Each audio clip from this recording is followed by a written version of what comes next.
guys, take your time. Everything's all set for the assessments to go ahead. Meet me on the first floor when you're ready. Until then, have a pleasant conversation. Oh, and no need to pay for your tea. As the new owner of this fine establishment, this runs on the house.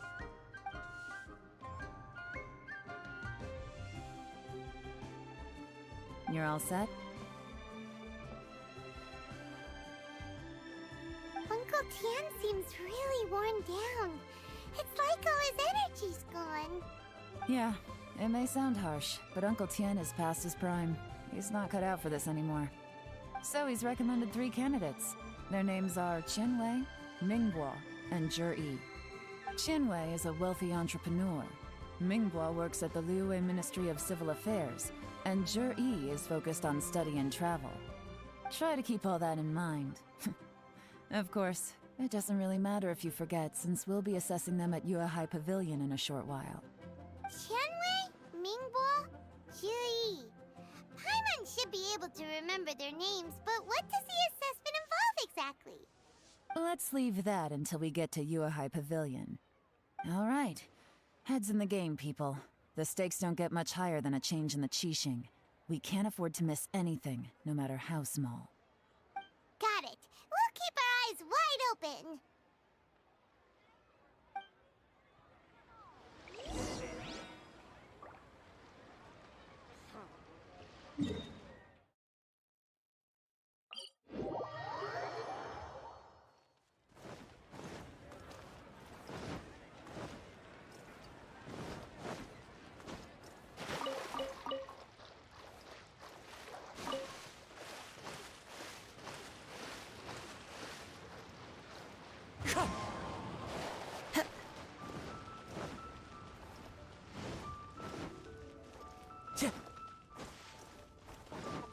Time to go.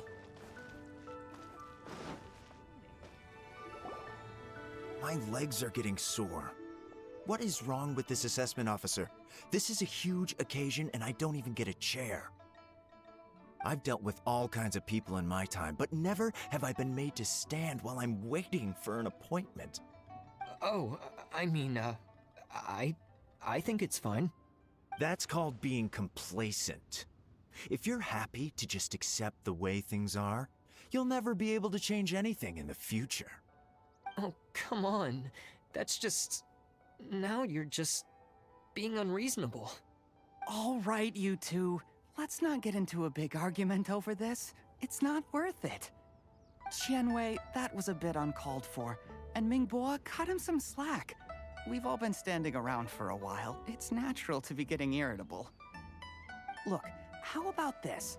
There's no rule saying we're obliged to stand up while we wait, so why don't we borrow some chairs from the guild nearby? Fine. They're not the best quality chairs, to be sure. But under the circumstances, it would be better than nothing. It looks like all 3 candidates have arrived.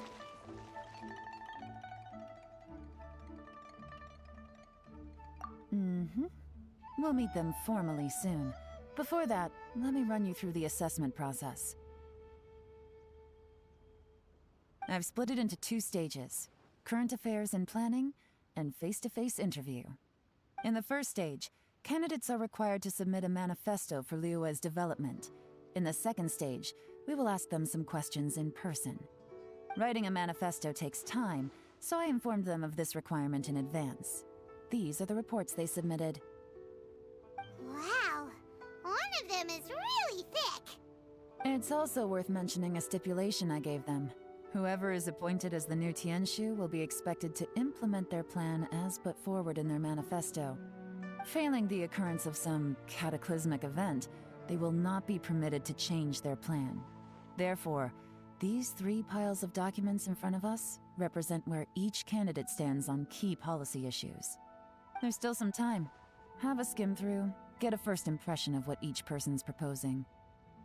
I'll be waiting off to the side. Just let me know when you're done.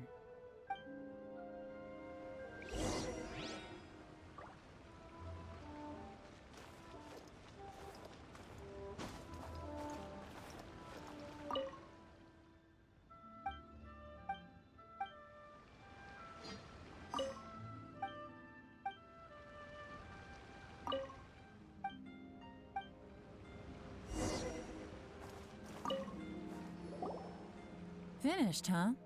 What did you think? Everyone took it very seriously. Of course they did. They have the chance to be picked as the new Tianshu, so you can bet they're putting their best foot forward. And keep in mind, whoever gets in has to execute their plan as written. Nobody wants to have any regrets. That's for me to know and you to find out. We can talk more after the interviews. We'll see the candidates now. Let's do one at a time. Start with Chenwei. Yes, ma'am.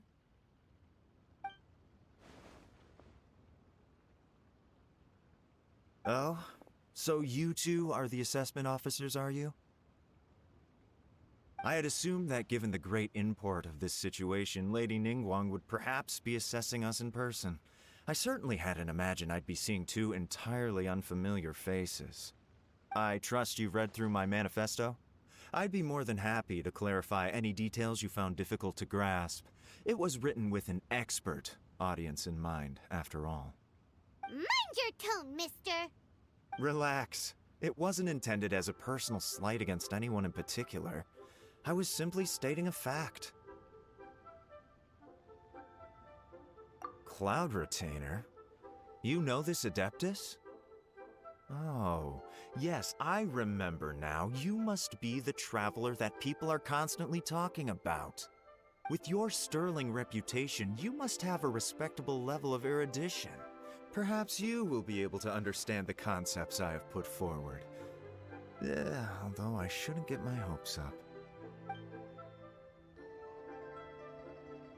Oh, is it my turn? Yes. Please introduce yourself. I'm, Mingbo. I work in the Ministry of Civil Affairs.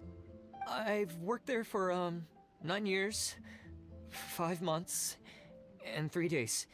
In that time, I've handled, 2,347 cases. I have 12 active cases at the moment. They should be concluded in, 16 days? My current work is related to urban planning, and I'm also responsible for, auditing the accounts. To be more precise, there are 3 parts to the accounts, namely... Is it just Paimon, or is he not very good at public speaking? You know what? Let's leave the self-introduction there and move on to some questions. Oh, okay. Sorry.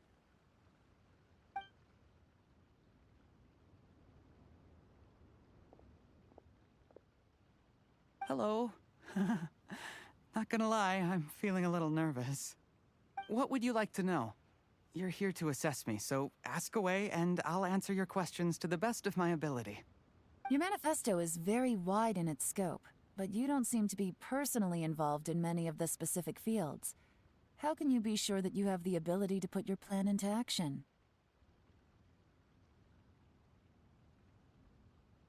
Very fair question. I completely understand where you're coming from. But I'm confident in my plan.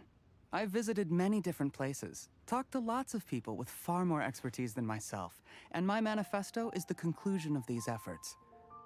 Of course, 2 different problems can be interconnected in very complicated ways, and you might reach 2 very contradictory conclusions depending on which one you're focusing on. What I've tried to do is strike a balance. In other words, present an optimal solution to all the problems as a whole. How do you plan to determine whether you are right or wrong about your proposed solution being the optimal one? A great question. Well, I'd start by having my colleagues and the secretaries of the Yuehai Pavilion evaluate any proposals before implementation. Post-implementation, it would all come down to the results. If it turned out that my judgment was to blame for poor results, I would take responsibility. Nice answer. All right, next question. He seems like a great guy. Everything he said was thoughtful and logical, and he was just a pleasure to listen to.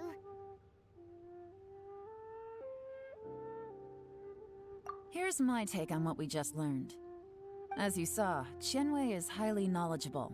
He proposes many excellent ideas in his manifesto which effectively target the big issues. But he is very proud and incredibly stubborn. He doesn't care much about other people's feelings. Mingboa's plan is more thorough and more measured. You can tell he's meticulous in his work, very detail-oriented. But he and Shenwei are otherwise polar opposites. Mingboa is not very articulate and comes across as very timid in conversation. Perfect summary! Paimon couldn't agree more! You're good at this, Yewan. Last but not least, Jur-E. His manifesto is full of pertinent details, his methodology is sound, and his proposals cover a broad range of fields, which is quite a rare feat. The depth he goes into in each and every area means it can only be a product of painstaking work. Plus, he is modest and good at dealing with people. But what really interests me is that many of his views happen to coincide with Uncle Tien's. Having someone like Jur-E take the position would certainly put Uncle Tien's mind at rest. Great! We'll see. Let's go back and report to Uncle Tien.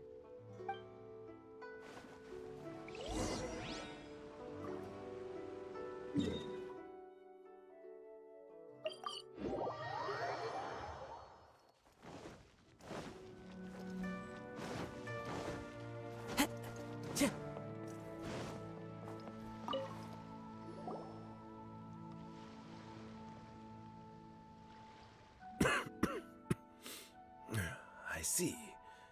Then it's more or less as I anticipated. All right, then let me ask this. The ideas in Jur-E's manifesto are very similar to your own. Is there any particular reason behind this? Oh, I didn't want to say anything when I gave you the list of candidates, for fear of affecting your judgment. But I can tell you now. Those 3 candidates have all studied under me in the past. It's only natural that they share some similarities with me. But Shenwei went on to focus on his business, and Mingbo has always been occupied with his work at the Ministry of Civil Affairs. Of all of them, Jur-E was with me for the longest duration. Whoa! So how did you get to know them all, Uncle Tien?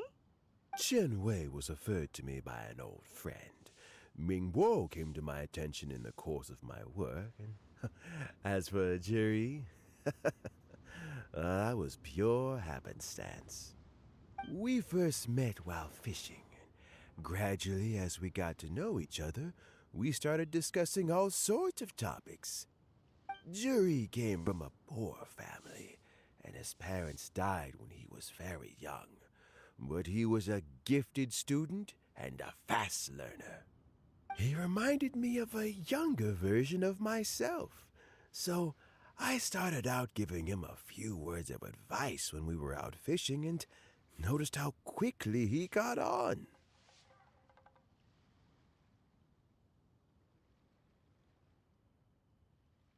Quite. And now, all of a sudden, he's grown into a mature young man. It's a joy to see, but it also gets one thinking. The young are growing up, and I am growing old. How time flies. No one can escape the cycle of life. I don't know, Uncle Tien. You still seem in pretty good shape to me. You might have another few years of work left in you, don't you think? Oh, you. There's really no need to console me. Having less energy than I used to isn't such a bad thing. It just means I finally have a good reason to retire and spend my days doing what old men like me should be doing. Going fishing whenever I feel like it. Sounds like you sure love fishing, Uncle Tien. Ooh, there's nothing quite like fishing to pass the time. Ooh, and freshly caught fish, they make the most beautiful fish soup with barely any preparation required. Fresh fish soup. Sounds tasty. Doesn't it? Also, some time ago, Jur-E purchased a very special recipe from an old fisherman. When we've been fishing recently, Jur-E always brings some extra ingredients he prepared in advance. The addition of these makes the soup taste even more wonderful. That flavor makes for a fond memory. But at my age, who knows how many more chances I have left to taste it again. Oh, can Paimon come next time too? Paimon really wants to try it. Let's get back to the matter at hand. Uncle Tian, we've reported back. Do you have a verdict? I appointed you as the assessment officer, and I trust your judgment. Had you not asked me why Juri's ideas were so similar to mine, I was not going to mention my history with any of them. This decision must be guided by what is fair and right. Please disregard all other considerations and make your final decision only after a thorough review of each candidate's talents and capabilities. Remember, you must be thorough. Understood. Come on, let's go talk somewhere else. Bye-bye, Uncle Tian. Look after yourself.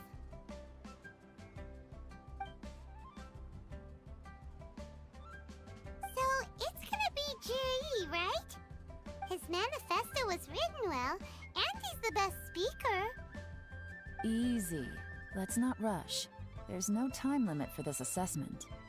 Huh?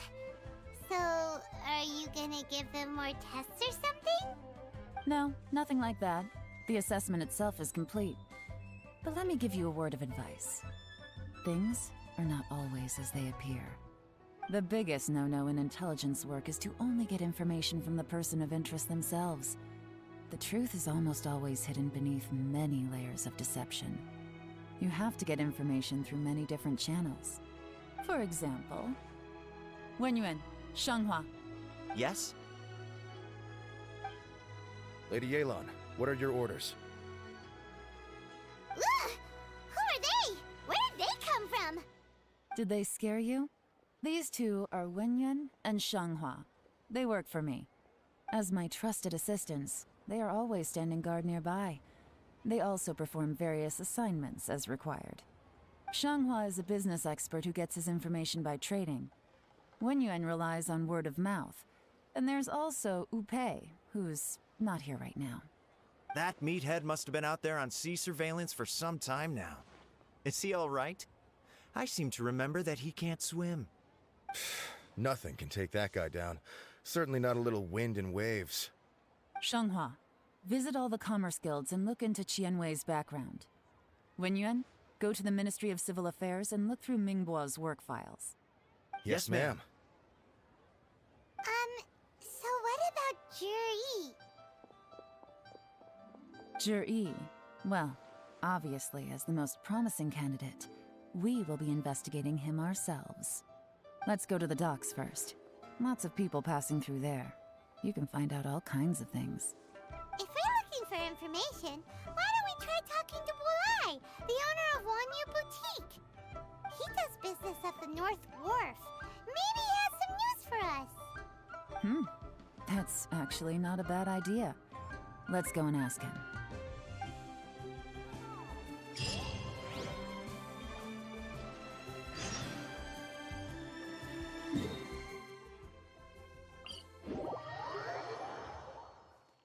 Huh? What's Bulai doing here today?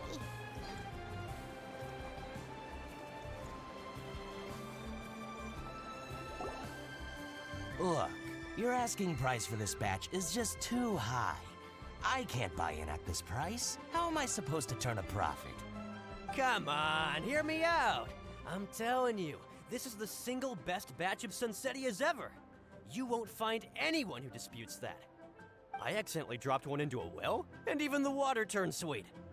Even so... All right. I'll let you in on a little secret. The boss of Second Life also wants to buy from me, but I haven't responded yet. If you won't take him, I'll just have to partner with them instead, and neither of us wants that. Okay, well, when you put it that way, I'll accept your asking price. I'll take all your stock. Don't sell a single one to Second Life.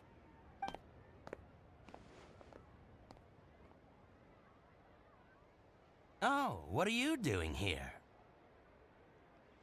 And to be clear, these Sunsettias are mine. I got to them first. Don't get any ideas. Actually, we want to ask you about a guy called Juri. Have you heard of him before? Juri? Yes, he's quite well known. I've heard a story about him. They say he was born into poverty. His parents died when he was young, and he was treated cruelly by the local community. One of his neighbors was terribly rude to him all the time, but Juri never retaliated. And when his neighbor went bankrupt, he even helped support the family. He returned cruelty with kindness, injustice with peace offerings. A gentleman of talent and character, and... oh, how did I not notice him sooner? In fact, maybe I'm not too late. If I could hire him to be the brand ambassador for miHoYo Boutique. Oh, he sounds like a decent man. We can finally breathe a sigh of relief. Why are you asking about him anyway? You aren't looking for a brand ambassador too, are you? Well then, in that case, the higher bidder takes the... Ah, that's Juri right over there.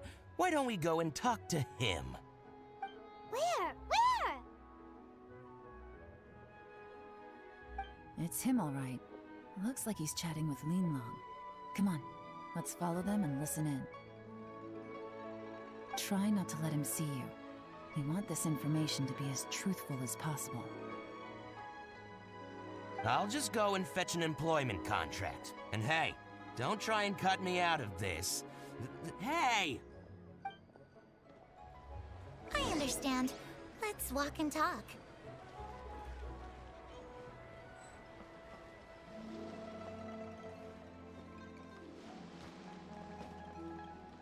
So, you were looking to buy a wineware set?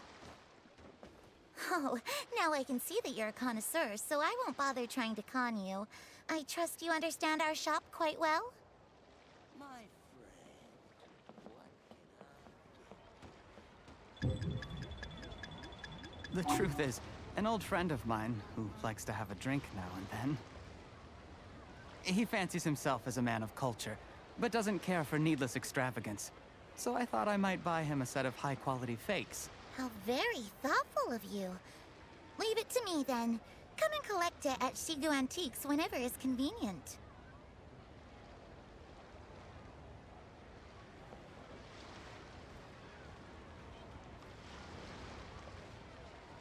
Thank you very much, Miss Linlong. It's my pleasure, Mr. Juri.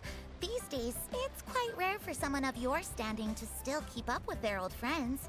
It's nice to see. I'll be sure to pick out a good set for you. You can count on me.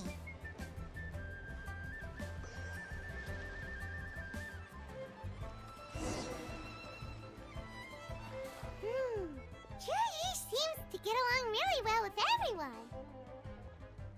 Are you satisfied now, Yelan?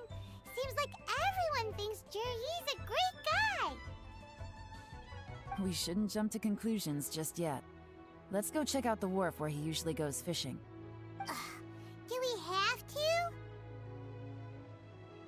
Wait, you're not just trying to dig up some dirt on Juri because you want to be Tianshu yourself, are you? Maybe I am. Maybe I'm not. But hey, if I do become Tianshu, I'll look out for you guys. You'll be able to try all the finest food for free. How does that sound?